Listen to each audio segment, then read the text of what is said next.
Electrostatics के lecture 4 में आज हम लोग जानेंगे चार्ज का सीजीएस यूनिट। चार्ज का एसआई यूनिट आपको बताया गया था कूलम्ब है, और चार्ज का सीजीएस यूनिट होता है स्टैट कूलम्ब या फिर ईएसयू। सीजीएस यूनिट ऑफ चार्ज जो है उसे स्टैट कूलम्ब बोलेंगे, या स्टैट कूलम्ब का ही एक और नाम ईएसयू। ईएसयू का पूरा नाम इलेक्ट्रोस्टैटिक यूनिट। तो एसआई यूनिट कूलम्ब और सीजीएस यूनिट आपका स्टैट कूलम्ब आया। कूलम्ब और स्टैट कूलम्ब का रिलेशन होता है कि 1 कूलम्ब चार्ज है, यह यदि आप सीजीएस में देखेंगे तो 1 कूलम्ब इक्वल होता है 3 × 10⁻⁹ ESU।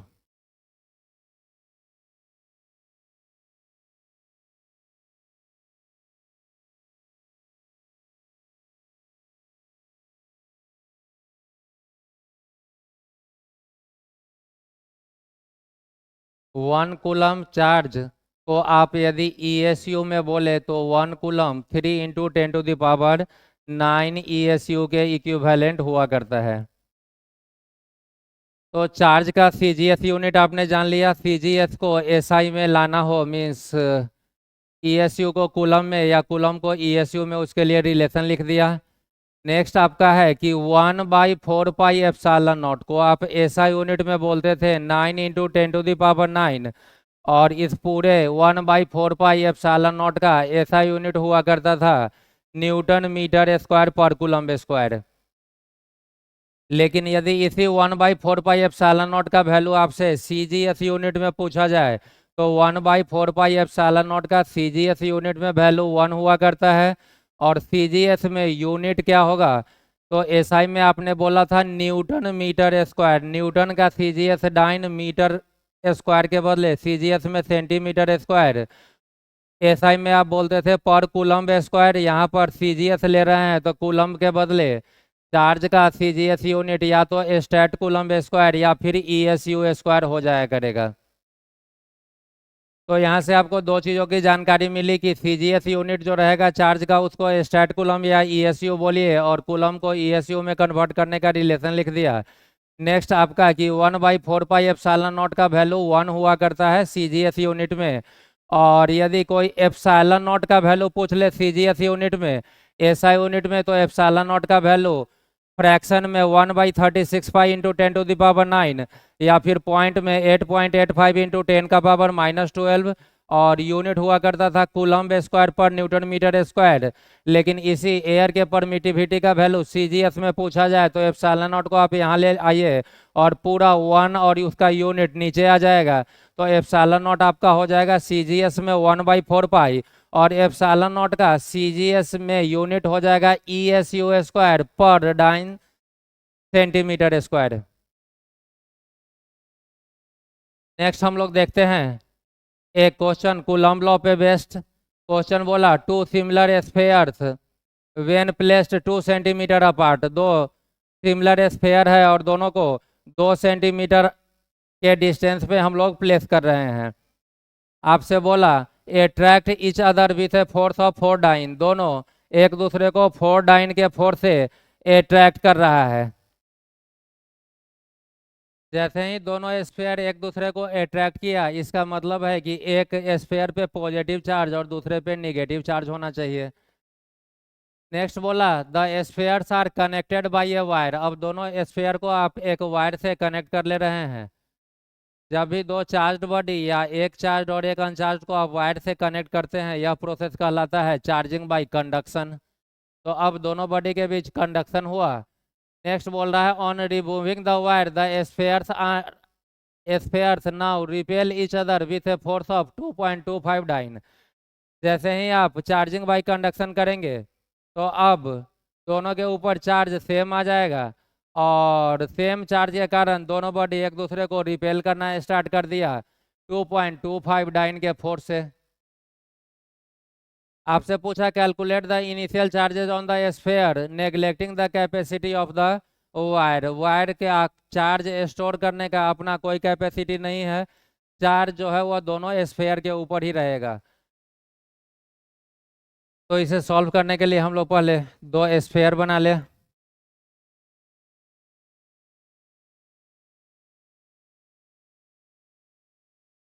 एक पे चार्ज Q1 एज्यूम करे और दूसरे पे चार्ज -Q2, क्योंकि इनिशियली दोनों एक दूसरे को अट्रैक्ट कर रहा था तो चार्ज अपोजिट होना चाहिए। दोनों के बीच का सेपरेशन दे रखा है, centre to centre distance 2 centimetre, तो दिखा लीजिए। दोनों के बीच का फोर्स लिख ले, कूलम के फोर्स से F equals to K Q1 Q2/r², F equals to K Q1 Q2 divided by r², F equals to K का वैल्यू 1/4πε0। और आंसर चूंकि CGS यूनिट में दे रखा है और CGS यूनिट में अभी मैंने बताया कि इस K का या 1/4πε0 का वैल्यू 1 होता है, तो K के बदले जब आप 1 डालेंगे तो Q1 Q2 divided by r 2 centimetre. आप K को CGS में तो डिस्टेंस को भी CGS में, डिस्टेंस का CGS यूनिट सेंटीमीटर होता ही है, तो 2 का स्क्वायर आप कर लीजिए, यहाँ 4 आ गया। इस फोर्स का वैल्यू आपको बता रखा है 2.25 डाइन, सॉरी नहीं, इनिशियली फोर्स है 4 डाइन, तो यहाँ पे 4 पुट कर लीजिए F के बदले। यहाँ से एक इक्वेशन आ गया Q1 × Q2 इक्वल्स टू 16, इसे इक्वेशन 1 बोल लीजिए।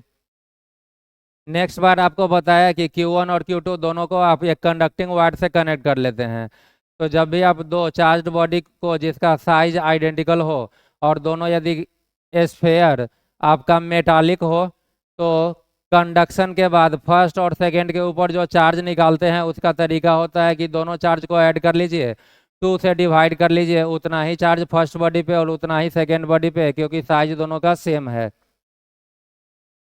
तो नेक्स्ट जब आप कंडक्शन करवाएंगे तो फर्स्ट के ऊपर चार्ज +Q1 था, सेकंड के ऊपर -Q2, दोनों ऐड करने पे आ जाएगा Q1 -Q2, और 2 से डिवाइड करने पर Q1 -Q2/2 फर्स्ट बॉडी पे भी और सेकंड पे भी Q1 -Q2 divided by 2। Centre to centre distance अभी भी रखा 2 सेंटीमीटर, और चूंकि दोनों पे चार्ज सेम नेचर का आ गया तो अब दोनों में रिपल्सन हुआ, और रिपल्सिव फोर्स आपका क्वेश्चन में बता दिया है 2.25 डाइन।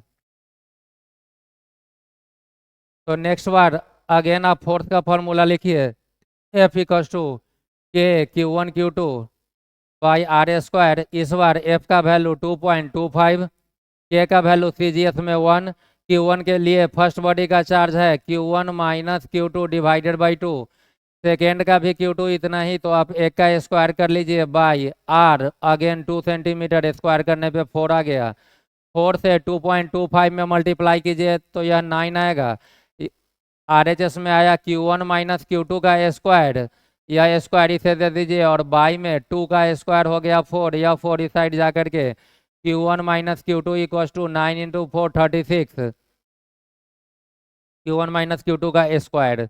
यहाँ से जब आप Q1 -Q2 निकालेंगे तो 36 का रूट 6 हो जाएगा, इसे इक्वेशन सेकेंड बोल लीजिए।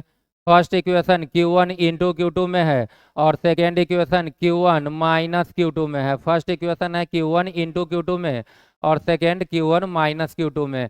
यदि यहाँ से कोई Q1 निकाले 16/Q2 और उस Q1 को यहाँ पुट करे 16/Q2 -Q2 इक्वल्स टू 6, तो वह Q2 में एक क्वाड्रेटिक इक्वेशन आ जाएगा, और क्वाड्रेटिक को सॉल्व करना थोड़ा टाइम टेकिंग है। तो इसे बचने के लिए जब भी एक इक्वेशन आपका माइनस में हो और दूसरा मल्टीप्लाई में, या फर्स्ट इक्वेशन प्लस में रहता और दूसरा मल्टीप्लाई में, तो माइनस रहे तो आप Q1 + Q2 का जुगाड़ कीजिए, और Q1 + Q2 यदि आता तो आप Q1 - Q2 का जुगाड़ कीजिए।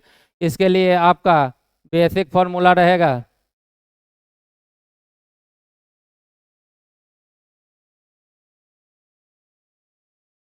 Q1 + Q2 लाना है तो आप Q1 + Q2 का होल स्क्वायर पहले निकाल लीजिए, इसे बोलेंगे A + B का होल स्क्वायर, और A + B का होल स्क्वायर हुआ करता है A - B का होल स्क्वायर प्लस 4AB। यहाँ से Q1 - Q2 6 का स्क्वायर कर लीजिए तो 36 प्लस 4 इंटू Q1 × Q2 आपने निकाला है, Q1 × Q2 16, तो Q1 × Q2 का वैल्यू 16 डालिए, 36 प्लस 16 × 4 64 या ऐड होकर के 100, Q1 प्लस Q2 का होल स्क्वायर आपका 100 है, यहाँ से Q1 प्लस Q2 आ जाएगा 100 का रूट 10।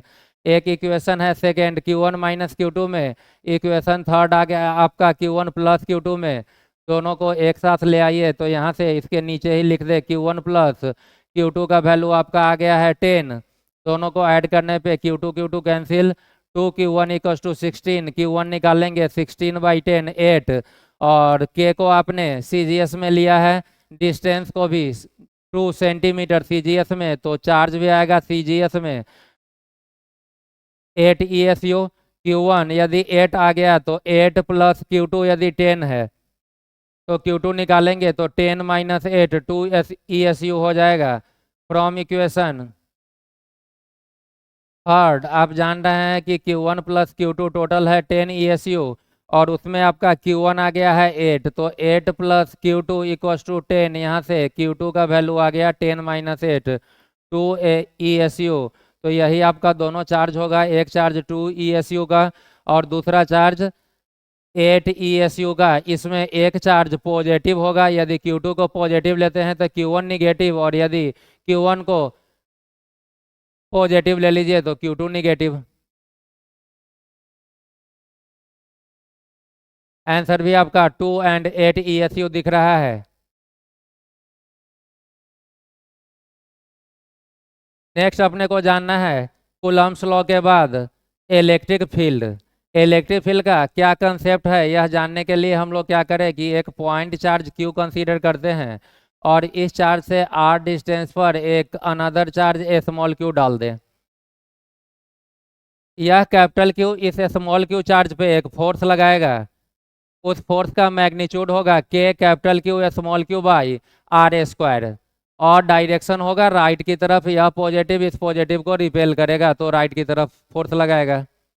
लेकिन जैसे ही आप यहाँ से चार्ज को हटा देते हैं तो अब यह सिंगल चार्ज यहाँ पे फोर्स नहीं लगाएगा, क्योंकि फोर्स के फॉर्मूला में दो चार्ज आता है Q1 इंटू Q2, तो Q1 के लिए तो कैपिटल Q मौजूद है, Q2 को कुछ है नहीं। फिर अगेन आप यहाँ पे एक स्मॉल q डाल दीजिए, कैपिटल Q फिर से फोर्स लगाना है, स्टार्ट कर देगा।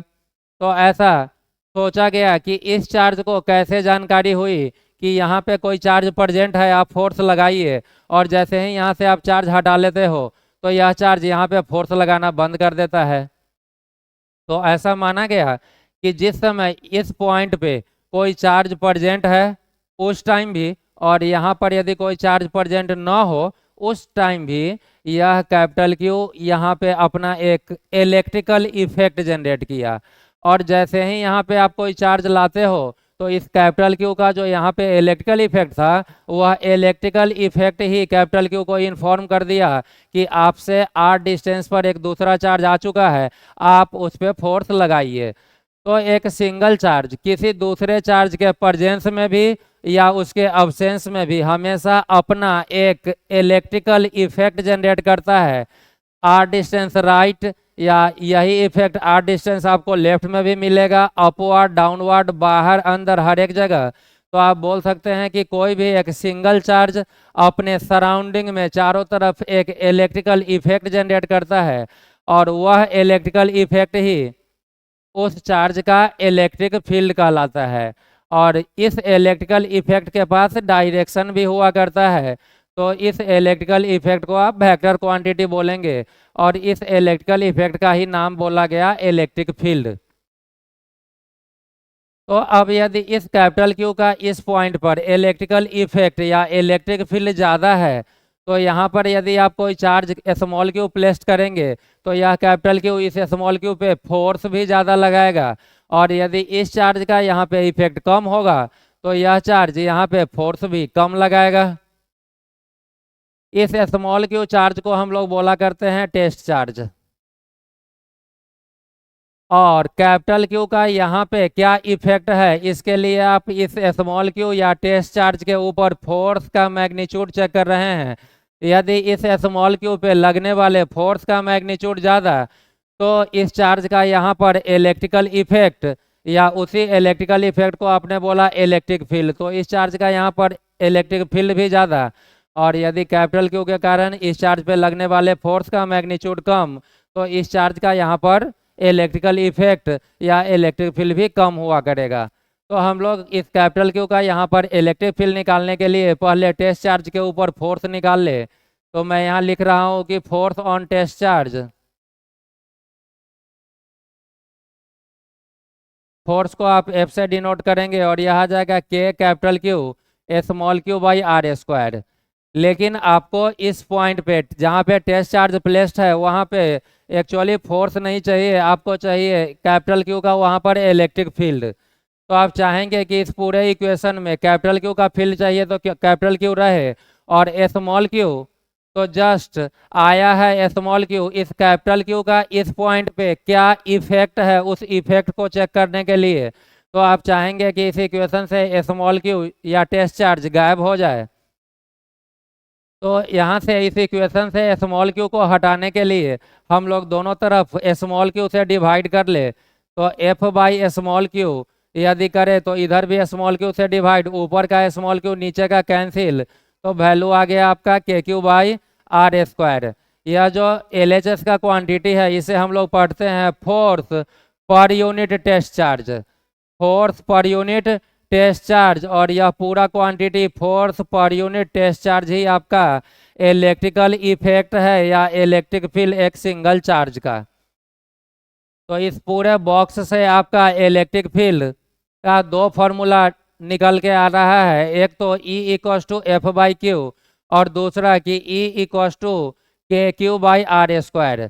First E equals to F by Q का यूज हम लोग करेंगे इलेक्ट्रिक फील्ड को डिफाइन करने के लिए कि electric field is defined as force experienced by a test charge, by को बोलेंगे पर यूनिट और नीचे वाले स्मॉल क्यू को बोलेंगे टेस्ट चार्ज।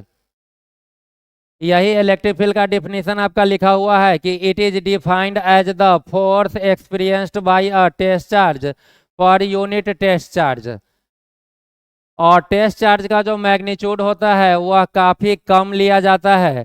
यदि आप टेस्ट चार्ज का मैग्नीट्यूड लार्ज ले लेंगे तो दोनों के बीच का फोर्स ज़्यादा हो जाएगा और दोनों का जो सेपरेशन आर है वह बढ़ जाएगा, या एक चार्ज टेस्ट चार्ज निगेटिव ले लेते तो सेपरेशन घट जाता। तो आप कैपिटल क्यू का इफेक्ट या फील्ड निकालना चाह रहे थे आर डिस्टेंस पे, और सेपरेशन बढ़ने के कारण वह डिस्टेंस चेंज हो जाता तो आपको कभी भी एक्चुअल इफेक्ट पता नहीं चलता। इसलिए टेस्ट चार्ज का मैग्नीट्यूड हम लोग हमेशा ही काफ़ी लो रखा करेंगे। नेक्स्ट रहा कि electric field equals to F by Q, इसका तो यूज हम लोगों ने डिफिनीशन के लिए किया। नेक्स्ट वीडियो में इस फॉर्मूला का एक और यूज होगा वह डिस्कस किया जाएगा। फिलहाल आप यही याद रखें कि E equals to F by Q का यूज करना है डिफिनीशन के लिए। नेक्स्ट है कि E equals to K Q by R square का यूज कब होगा। तो आज के बाद कभी भी एक चार्ज क्यू दे दे और पूछे कि इससे आर डिस्टेंस पे कितना इलेक्ट्रिक फील्ड जनरेट होगा, तो आप बोलेंगे electric field E equals to K Q by R square. Means आज के बाद बार बार यहाँ पर आपको टेस्ट चार्ज लेने की ज़रूरत नहीं है कि यहाँ टेस्ट चार्ज लिया फिर उस पर फोर्स निकाला, फोर्स में टेस्ट चार्ज से डिवाइड किया, वह सब कुछ करके आपने रेडीमेड निकाल लिया कि इलेक्ट्रिक फील्ड किसी पॉइंट चार्ज क्यू के कारण आर डिस्टेंस पर, किसी भी पॉइंट चार्ज क्यू के कारण उस चार्ज से आर डिस्टेंस का इलेक्ट्रिक फील्ड हमेशा हुआ करेगा के क्यू बाई आर स्क्वायर। तो यहाँ से आप इलेक्ट्रिक फील्ड का जो दो फार्मूला आया E equals to F by Q का मीनिंग समझ गए, डिफिनीशन के लिए फिलहाल यूज कीजिए, और E equals to K Q by R square formula का यूज किसी भी पॉइंट चार्ज के कारण इलेक्ट्रिक फील्ड का मैग्नीट्यूड निकालने के लिए करेंगे। इलेक्ट्रिक फील्ड का डिफिनीशन यहाँ पर आपका लिखा हुआ है। अब यदि इलेक्ट्रिक फील्ड डिफिनीशन से है एफ बाई क्यू, तो यह चेक करेंगे कि एक नया फिजिकल क्वांटिटी जो इलेक्ट्रिक फील्ड आया यह वेक्टर है या स्केलर है। इसके लिए आप राइट साइड आ जाइए। फोर्स आपका वेक्टर है, चार्ज स्केलर है। वेक्टर बाई स्केलर वेक्टर हुआ करता है तो इलेक्ट्रिक फील्ड भी वेक्टर हो जाएगा। ऐसा यूनिट की बात करें तो फोर्स का ऐसा यूनिट न्यूटन, चार्ज का ऐसा यूनिट कूलम्ब, तो इलेक्ट्रिक फील्ड का ऐसा यूनिट हो जाएगा न्यूटन पर कूलम्ब। वही कुछ नीचे लिखा हुआ है, electric field is a vector quantity having SI unit newton per coulomb. इस इलेक्ट्रिक फील्ड का एक और ऐसा यूनिट होता है वोल्ट पर मीटर और न्यूटन पर कूलम्ब। तो एफ बाई क्यू से आया। वोल्ट पर मीटर किस फॉर्मूला से आता है वह 2-3 लेक्चर के बाद में आपको बताया जाएगा, जब हम लोग इलेक्ट्रिक फील्ड और electric potential, electric field E और इलेक्ट्रिक पोटेंशियल भी के बीच का रिलेशन पढ़ेंगे। फिर उस फॉर्मूला से आपको बता दिया जाएगा कि इलेक्ट्रिक फील्ड का एक और ऐसा यूनिट वोल्ट पर मीटर हुआ करता है। फिलहाल जब तक नहीं बताया गया है तब तक आपको दोनों ऐसा यूनिट न्यूटन पर कूलम्ब और वोल्ट पर मीटर याद रख लेना है। अब हम लोग इलेक्ट्रिक फील्ड से रिलेटेड कुछ बेसिक क्वेश्चन देख लें। क्वेश्चन है in the figure shown find the net electric field at point O. A में आपका दिया है एक प्लस क्यू चार्ज और इससे आर डिस्टेंस पे पॉइंट ओ है और ओ पॉइंट पे नेट इलेक्ट्रिक फील्ड आपसे पूछा जा रहा है। अभी आपने देखा था कि इलेक्ट्रिक फील्ड किसी चार्ज क्यू से आर डिस्टेंस पे हमेशा होता है के क्यू बाई आर स्क्वायर। तो ए का आंसर हो जाएगा K Q by R square. Electric field आपने निकाला ही K Q by R square, Q charge से आर डिस्टेंस का फील्ड, तो फील्ड का magnitude K Q by R square. अब रही बात कि यह इलेक्ट्रिक फील्ड तो वेक्टर क्वांटिटी है, तो इसका कुछ मैग्नीट्यूड भी आया, कुछ डायरेक्शन भी आना चाहिए। तो आप याद रखिए कि पॉजिटिव चार्ज के कारण इस पॉइंट पे यदि आप इलेक्ट्रिक फील्ड ले रहे हो, उस इलेक्ट्रिक फील्ड का डायरेक्शन हमेशा होगा पॉजिटिव चार्ज से अवे। अवे बोले तो राइट की तरफ, तो आप इलेक्ट्रिक फील्ड का डायरेक्शन राइट बता लीजिए।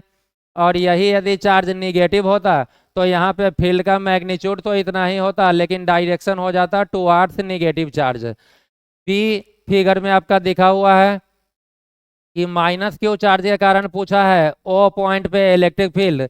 इलेक्ट्रिक फील्ड का मैग्नीट्यूड लेना है तो के चार्ज का भी मैग्नीट्यूड ही लीजिए, के क्यू बाई आर स्क्वायर। और चार्ज निगेटिव है तो निगेटिव के कारण इलेक्ट्रिक फील्ड का डायरेक्शन हो जाएगा टुवार्ड्स निगेटिव, मीन्स इस गिवन फिगर के हिसाब से लेफ्ट की तरफ। तो इलेक्ट्रिक फील्ड का डायरेक्शन निकालने का सिंपल फंडा है कि जब भी पॉजिटिव चार्ज हो उसके कारण किसी भी पॉइंट पे इलेक्ट्रिक फील्ड पॉजिटिव से अवे होगा और निगेटिव के कारण किसी भी पॉइंट का इलेक्ट्रिक फील्ड का डायरेक्शन टुवार्ड्स निगेटिव हुआ करेगा। नेक्स्ट हम लोग सी फिगर में आ जाएं। क्यू चार्ज के कारण आपसे ओ पॉइंट पे इलेक्ट्रिक फील्ड पूछा है, क्यू से ओ का डिस्टेंस आर, और यहाँ पर एक चार्ज न देके दो चार्ज दिया है। तो पहले आप किसी एक चार्ज के कारण इलेक्ट्रिक फील्ड निकाल लीजिए। आप पहले इस चार्ज को हटा लें, मान लीजिए कि यह चार्ज प्रेजेंट नहीं है, तो यह कैपिटल क्यू इस पे इलेक्ट्रिक फील्ड यहाँ पे जनरेट करेगा के क्यू बाई आर स्क्वायर। और पॉजिटिव है तो ओ पे जो इलेक्ट्रिक फील्ड होगा उसका डायरेक्शन पॉजिटिव से अब राइट की तरफ। अब इस पॉजिटिव को कंसीडर कीजिए तो उस समय इसे आप भूल जा सकते हैं। तो यह पॉजिटिव यहाँ पे इलेक्ट्रिक फील्ड जनरेट करेगा के क्यू बाई आर स्क्वायर, और इस पॉजिटिव के कारण यहाँ पर फील्ड का डायरेक्शन होगा इस पॉजिटिव से अब बोले तो लेफ्ट की तरफ। यह इलेक्ट्रिक फील्ड राइट वाला भी के क्यू बाई आर स्क्वायर और लेफ्ट वाला भी के क्यू बाई आर स्क्वायर, दोनों फील्ड का मैग्नीट्यूड सेम है और डायरेक्शन अपोजिट है। तो ओ पॉइंट पे नेट इलेक्ट्रिक फील्ड आपका 0 हो जाएगा, और जीरो वेक्टर या नल वेक्टर का कोई डायरेक्शन नहीं है तो यहाँ आप डायरेक्शन नहीं दिखा सकते। नेक्स्ट फिगर में आ जाएं। यहाँ पर फिर से ओ पॉइंट पे इलेक्ट्रिक फील्ड पूछा है, लेकिन इस बार दोनों चार्ज निगेटिव दिया है। इस निगेटिव के कारण यहाँ पे इलेक्ट्रिक फील्ड निगेटिव की तरफ, और इस निगेटिव के कारण इस निगेटिव की तरफ। इसके कारण यहाँ पे magnitude K Q by R square और इसके कारण magnitude K Q by R square. Magnitude same, direction opposite, दोनों वेक्टर का नेट इलेक्ट्रिक फील्ड यहाँ भी 0 हो जाएगा। फिगर ई में आपका एक चार्ज प्लस क्यू यहाँ, दूसरा प्लस क्यू यहाँ, और यह इक्विलेटरल ट्रायंगल है ओ पे। हर एक क्वेश्चन में आपसे इलेक्ट्रिक फील्ड ओ पे ही पूछा है, तो यहाँ भी पहले आप एक चार्ज को ओमिट कर लीजिए। इस चार्ज के कारण यहाँ इलेक्ट्रिक फील्ड निकालेंगे। मैग्नीट्यूड होगा के क्यू बाई आर स्क्वायर और डायरेक्शन होगा पॉजिटिव से अवे, मीन समथिंग इस डायरेक्शन में। अगली बार इसको ओमिट करके इस चार्ज के कारण वहाँ ओ पॉइंट पे इलेक्ट्रिक फील्ड निकालिए, तो के क्यू बाई आर स्क्वायर और डायरेक्शन इस पॉजिटिव से अवे समथिंग इस तरफ। इस इलेक्ट्रिक फील्ड को ई बोले तो मैग्नीट्यूड बाई जी अभी के क्यू बाई आर स्क्वायर ही है, तो इसे भी ई बोलना होगा। दो वेक्टर है, एक ई इधर और एक ई इधर। दो वेक्टर के रिजल्टेंट का formula root under A square plus B square plus 2ab cos theta. यहाँ पर दोनों वेक्टर के बीच का एंगल थीटा है 60 डिग्री। जब भी आप नेट इलेक्ट्रिक फील्ड निकालेंगे resultant electric field root under A square plus B square plus 2ab cos theta से, तो यह सॉल्व करके हमेशा आएगा √3e। √3 के बदले √3, और ई आपने लिखा था किसी एक चार्ज के कारण ई का वैल्यू KQ/R²। तो नेट इलेक्ट्रिक फील्ड का मैग्नीट्यूड इतना ही, और डायरेक्शन दोनों के ठीक बीच से अपवर्ड हो जाएगा।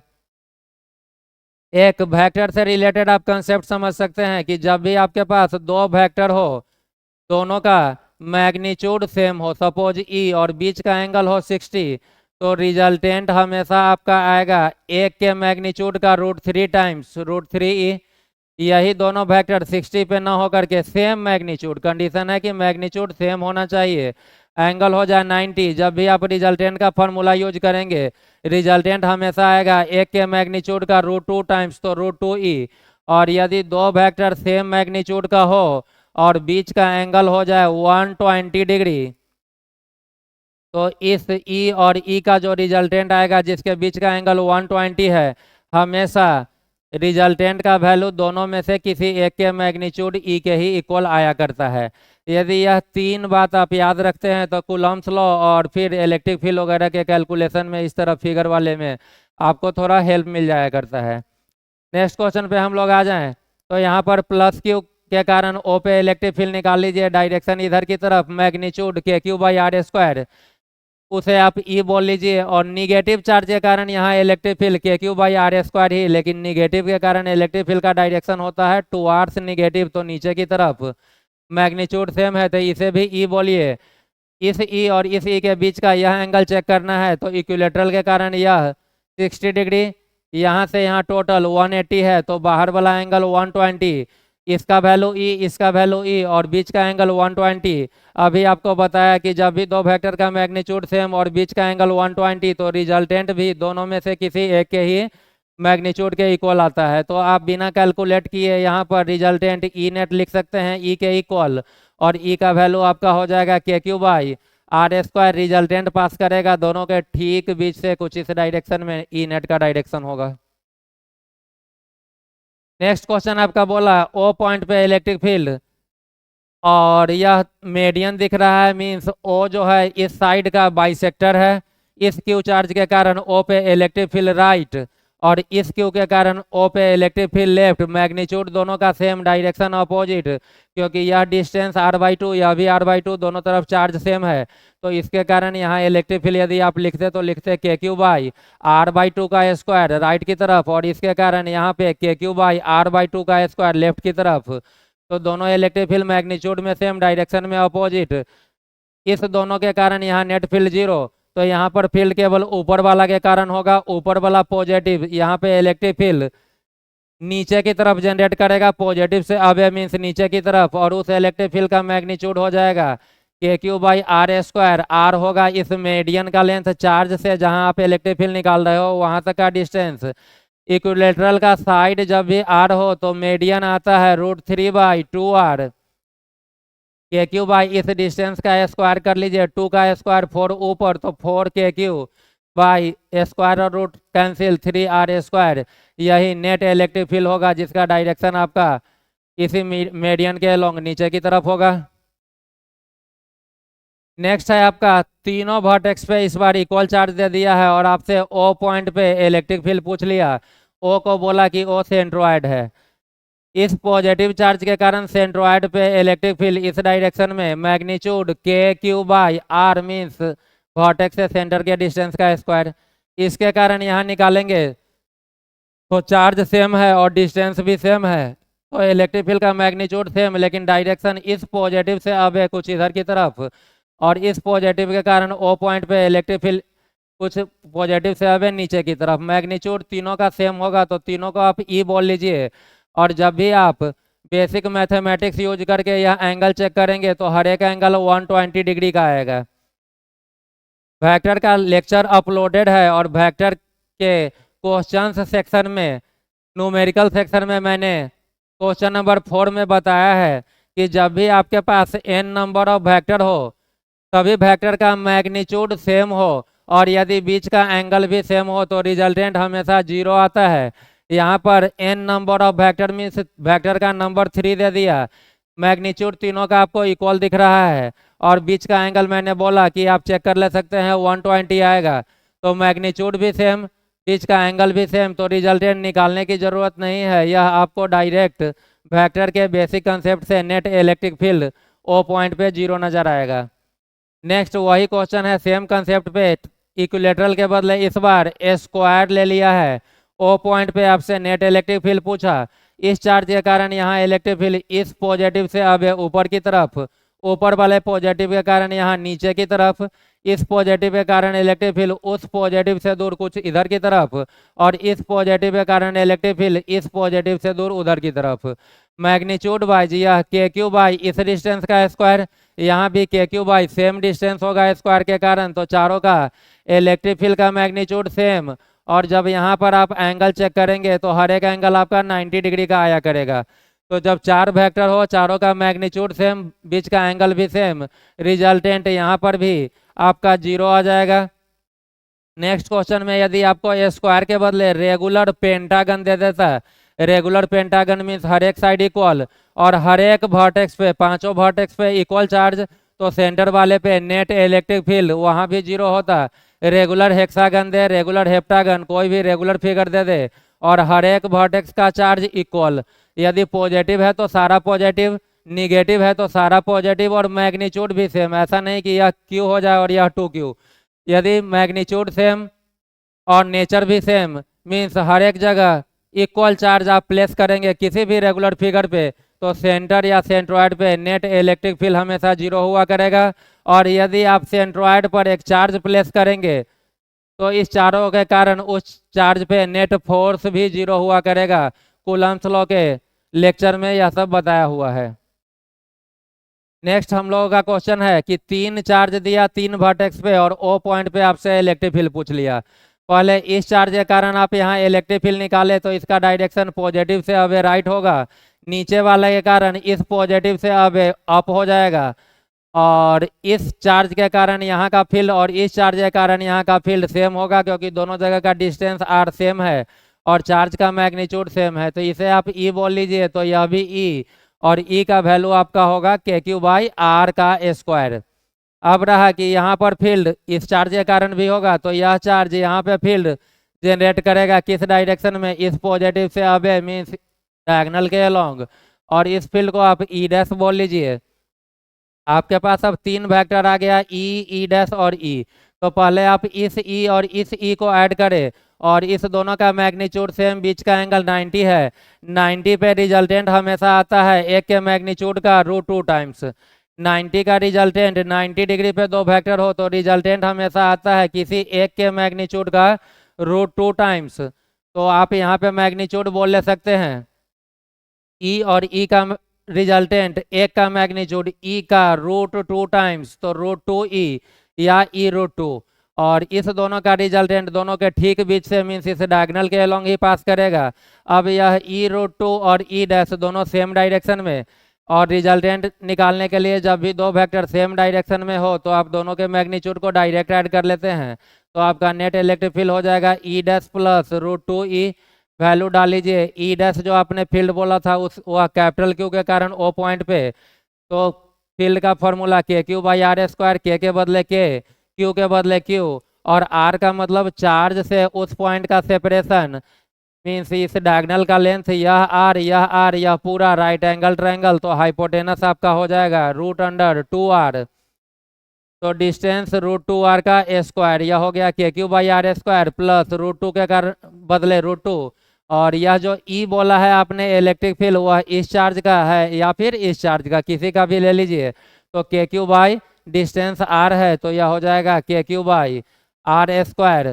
सॉल्व करें तो यह हो जाएगा K Q by 2r square, और यह होगा √2 K Q divided by R square. चाहे तो यहाँ से K Q by R square common ले सकते हैं, फर्स्ट टर्म बचेगा 1/2, सेकेंड टर्म √2 यहीं पे छोड़ दे सकते हैं, या एलसीएम 2 लेकर के 1 + 2√2 होल डिवाइडेड बाई 2 कर ले सकते हैं। एग्जाम में आपका के का वैल्यू जनरली दिया रहेगा 1/4πε0, तो आप उस फॉर्म में आंसर चेक कर लेंगे।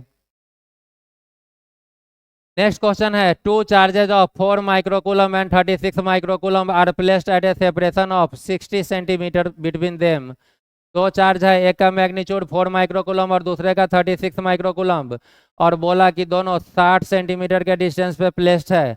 आपसे बोला कि find the position where the net electric field is 0। दोनों के कारण 4 और 36 के कारण किस पोजीशन पे, किस पॉइंट पे नेट इलेक्ट्रिक फील्ड 0 होगा।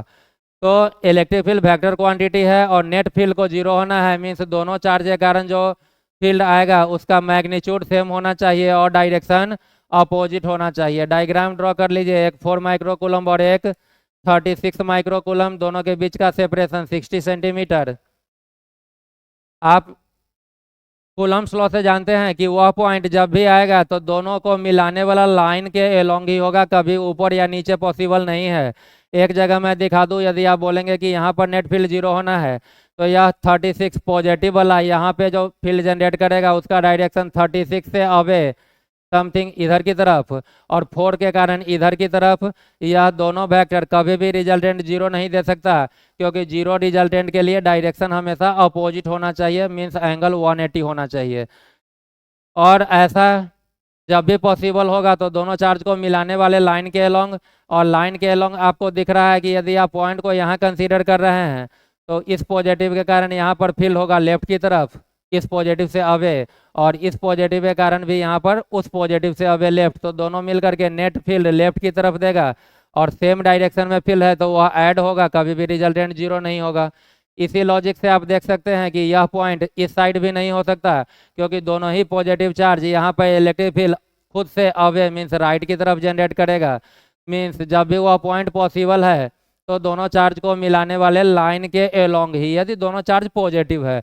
यदि एक निगेटिव हो जाता तो फिर बीच में ना आकर के वह पॉइंट लेफ्ट साइड जाता है या राइट साइड जाता है, और कहाँ जाता है इसके लिए भी कूलम्स लॉ में आपको बताया हुआ है कि वह पॉइंट हमेशा मैग्नीट्यूड में जो स्मॉलर चार्ज रहे उसके बगल में हुआ करता है। मीन्स यदि इस चार्ज को आप निगेटिव ले लेते तब वह पॉइंट समथिंग लेफ्ट में आता, क्योंकि मैग्नीट्यूड वाइज देखा जाए तो 4 स्मॉलर है, मैथमेटिक्स के हिसाब से -36 स्मॉलर, लेकिन यदि हम लोग फिजिक्स में मॉड लगा ले तो मॉड लगाते ही यह 4 और यह 36, फिर स्मॉलर मैग्नीट्यूड वाइज आप 4 को बोलेंगे। फिलहाल गिवन क्वेश्चन में आपका चार्ज पॉजिटिव है तो हम लोग पॉजिटिव के लिए काम कर ले, तो वह पॉइंट जब भी मिलेगा तो इस पॉजिटिव के लिए दोनों के बीच में और बीच में भी स्मॉलर वाले के बगल में, तो मैं मान ले रहा हूं कि इस पॉइंट ओ पे नेट इलेक्ट्रिक फील्ड इसके कारण और इसके कारण 0 है। इस पॉइंट का ही आपसे पोजीशन पूछा, मीन्स इसका डिस्टेंस आइदर 4 वाले से या 36 किसी से भी बता दीजिए। तो मैं मान लेता हूं कि यह ओ पॉइंट 4 वाले से x डिस्टेंस पे है, तो 4 के कारण ओ पे इलेक्ट्रिक फील्ड राइट की तरफ हो जाएगा, 36 के कारण ओ पे इलेक्ट्रिक फील्ड इस 36 से अब लेफ्ट की तरफ, डायरेक्शन अपोजिट आपको दिख ही रहा है। अब यदि मैग्नीट्यूड सेम हो जाए तो नेट फील्ड 0 हो जाएगा, तो डायरेक्शन अपोजिट फिगर से क्लियर है। अब केवल मैग्नीट्यूड को सेम करे तो 4 के कारण ओ पॉइंट का इलेक्ट्रिक फील्ड के फॉर्मूला से KQ/R², KQ के बदले 4/R² के बदले x², और इसी पॉइंट पर 36 के कारण इलेक्ट्रिक फील्ड निकालेंगे तो KQ के बदले 36 और R के बदले चार्ज से उस पॉइंट के डिस्टेंस को आप R बोलते हैं, पूरा 60 है यह x, तो यहाँ से यहाँ 60 - x का स्क्वायर कर लीजिए, क्योंकि इलेक्ट्रिक फील्ड के फॉर्मूला में ही KQ/R² आता है। तो डिस्टेंस R था आपका 60 - x, आपने स्क्वायर कर लिया। यह 4 भी माइक्रो में 36 भी माइक्रो में, तो कन्वर्ट करने की जरूरत नहीं है, दोनों तरफ का माइक्रो कैंसिल, K से K कैंसिल, और 4 से 36 9 टाइम्स क्रॉस मल्टीप्लीकेशन कीजिए तो 9x², और यह इधर आकर के 60 - x का होल स्क्वायर। इसे आप a - b के होल स्क्वायर पे ब्रेक नहीं कीजिए, क्योंकि फिर आपका क्वाड्रेटिक जैसा इक्वेशन आ जाएगा। उससे बचने के लिए दोनों तरफ रूट ले लिया कीजिए। इस टाइप के क्वेश्चन में रूट लेते ही यह हो जाएगा 3x, और रूट लेते ही यह आपका हो जाएगा 60 - x इधर आके ऐड हुआ तो 4x = 60, मीन्स x = 60/4, 15 सेंटीमीटर आ जाएगा। क्वेश्चन में यदि आपसे पूछे कि पोजीशन बताइए लार्जर चार्ज से, तो या तो आपने x जो लिया है वह स्मॉलर से 15 आया है, लार्जर से यदि बोल दिया रहता तो आप इसी डिस्टेंस को x बोल लेते, और वह सॉल्व करने पे उस समय आपका 15 ना आकर के 45 आता। लेकिन यदि आपने यहाँ से ले लिया और पूछा लार्जर से, तो पूरा 60 और यह 15, तो यह डिस्टेंस 60 माइनस 15 45 सेंटीमीटर आ जाया करेगा। तो सॉल्व करते टाइम एक बार देख लेंगे कि क्वेश्चन में केवल पोजीशन पूछा है या स्पेसिफाई कर दिया है कि स्मॉलर से बताइए या लार्जर से। यदि लार्जर से पूछे तो आप उसे ही एक्स ट्रीट कर लो, क्योंकि आपने ले लिया है स्मॉलर से और आंसर 15 आया और आपने टिक कर दिया, जबकि पूछा था लार्जर चार्ज से। तो आप लार्जर से ही डिस्टेंस लिया करो, ताकि जो भी आंसर आए आपको माइनस करने का काम आपके लिए बचा नहीं रहे। जो भी एक्स आए आप टिक कर लिया कीजिए। तो इलेक्ट्रोस्टैट के लेक्चर 4 में आज की कहानी यहीं तक, बाकी हम लोग नेक्स्ट लेक्चर में डिस्कस करेंगे।